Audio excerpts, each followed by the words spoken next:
celebrate the holidays that we will celebrate with. তুরস্কের president receipt Tayyip Erdogan বলেছেন, মধ্যপ্রাচ্যের শান্তি প্রতিষ্ঠায় সবচেয়ে বড় বাধা হয়ে দাঁড়িয়েছে ইসরায়েল।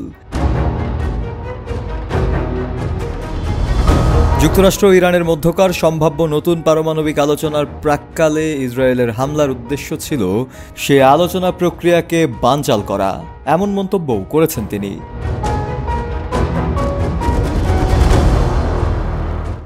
শনিবার ইস্তানবুলে আয়োজিত এক কূটনৈতিক সম্মেলনে, যেখানে ইরানের পররাষ্ট্রমন্ত্রী উপস্থিত ছিলেন, সেখানে এসব কথা বলেন এরদোয়ান।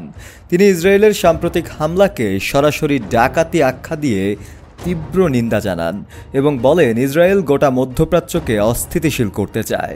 তার মতে নেতানিয়াহুর সরকার এই অঞ্চলে শান্তি অর্জনের পথে সবচেয়ে বড় প্রতিবন্ধক হয়ে দাঁড়িয়েছে।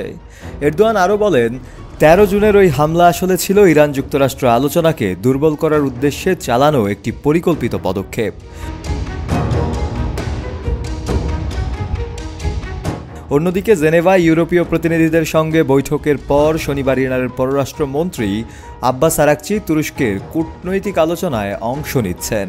শুক্রবার জেনেভায় ইউরোপের 3 প্রধান শক্তিধর দেশের পররাষ্ট্রমন্ত্রীদের সঙ্গে বৈঠকের পর আরাকচি বলেন, ইসরায়েলের হামলার প্রেক্ষাপটে যুক্তরাষ্ট্রের সঙ্গে আলোচনার ওপর আস্থা রাখা এখন কঠিন হয়ে পড়েছে।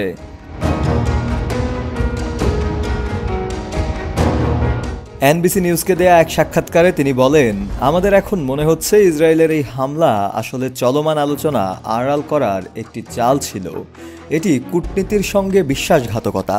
তিনি আরও বলেন, ওয়াশিংটনকে এখন প্রমাণ করতে হবে যে তারা সত্যিকার অর্থেই কোনো সমাধানে পৌঁছাতে চায়। তবে আমরা আর নিশ্চিত নই তাদের ওপর কতটা ভরসা রাখা যায়।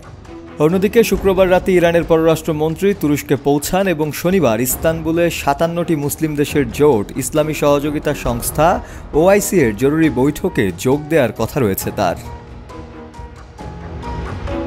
শফিউল মাওলা, কালের কণ্ঠ।